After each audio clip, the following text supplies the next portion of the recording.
I read and recommend a lot of fantasy books. However, I do also read a lot outside of the genre. So these are 8 books that I have read this year outside of the fantasy genre that I would highly recommend. Atmosphere by Taylor Jenkins Reid follows along Joan Goodwin as she is one of the first females in the NASA space shuttle program in the 1980s. You're watching her journey throughout her time at NASA, but when everything implodes, her life is really put to the test as the person she loves the most is thousands of miles away and there's nothing she can do. I love Taylor Jenkins Reid's writing and just how real all these characters feel. S.A. Crosby's Razorblade Tears follows along 2 fathers, a black man and a white man, whose only thing they have in common is the love they have for their sons now that their sons are murdered. This is going to take a look at racism, prejudice, family dynamics, and just how complex love can really be. The School for Good Mothers by Jasmine Chan. This book takes a look at society and what is expected to be a good mother. This follows along Frida as she leaves her daughter at home for 2 hours and loses custody and is now sent to reform school where she is taught to become a good mother.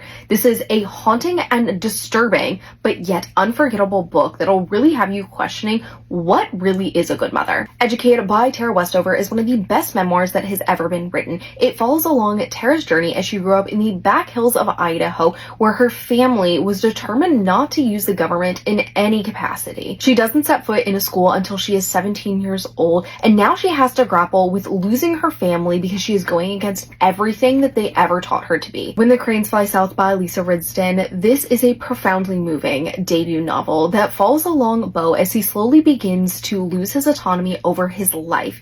His son is wanting him to get rid of his dog Sexton, and now he has to deal with the fact that he can no longer be who he once was. This talks about family dynamics, fatherhood, atonement, love, and who you really are and who you become as you slowly become older. Waterline is a beautifully moving debut novel that follows along a close-knit Armenian family now that they have to grapple with the loss of one of their own and the inherited trauma that they have been dealing with for generations because of the Armenian genocide. This book is beautiful, breathtaking, complex, and just the character studies. It's so intense, but I can't help but highly recommend and love everything about it. Chain Gang All-Stars takes place in a dystopian America where the prison system turns into a gladiator-esque style where they have to fight for their eventual freedom. You're going to be looking at society head on and see how things in this book are actually kind of very adjacent to what is happening in this world today. And it's one that I think everybody needs to read. My Friends by Frederick Bachman. Bachman just knows how to write all the emotions we don't know how to say and put it into words. You're watching how 2 different timelines can end up weaving together and how artwork can inspire solace and hope.